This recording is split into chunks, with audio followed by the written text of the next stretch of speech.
որ ասել եմ 2 օր առաջ, նոր մի ժամ առաջ ասեցի, ես իմ կլասը չեմ գցելու։ Այսօր հիմնական ժողովրդի ցավը տանեմ։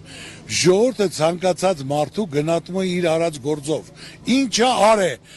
Մեր վարչապետը 8 տարում ինչա արել։ Թող ասի ինչ արել, ես կարամ ասեմ ես ինչ եմ արել։ Ես 2005 թվականից վերցնելով սպորտի ոլորտը, գումարներ դնելով, ծախսելով օլիմպիական կոմիտեն բյուջե չունի։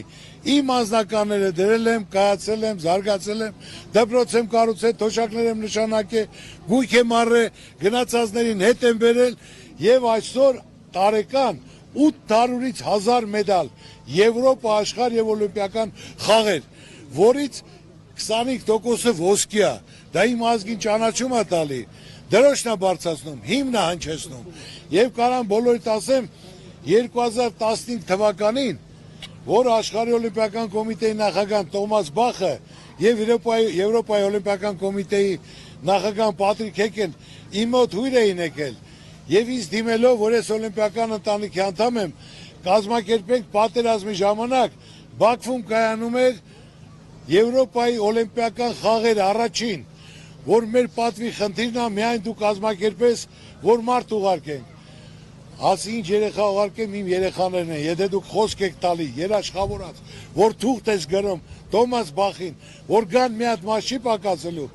եւ օլիմպիականի քարտուղարը իմ հետ էր, մարդը թուղթն էլ գրեց, ստորագրեց, ասեց ես երաշխավորում եմ, որ մաս չի ծրվի։ Ես իմ սպորտսմեններին ուղարկել եմ Բաքու 2015 թվականին, պատերազմի ժամանակ, պատերազմի ժամանակ գնացել են, մասնակցել են, Ծառուկյանն է կազմակերպել, 2015 թվականին հայկական դրոշը Բաքվի կենտրոնում բարձրացել է, եւ մեր Միրան Հարությունյանը իր ցավը տանեմ, կարողացավ Բաքվում հիմնական Ժերեբովկան այնպես են արել, որ Միրան Հարությունյանն ընկավ աշխարհի չեմպիոն Ալիևի հետ, ազգանուն այդ մարզիչի Ալիև էր, ու հիմնականում մեր մարզիկը կարողացավ իրան հաղթել, որ այդ ստադիոնում դալիճում ճաշ չէր դզում, որ կարողացավ ազգի պատիվը բարձր պահել եւ Բաքվում դրոշը բարձրացնել։ Իսկ պարոն Փաշինյանի օրոք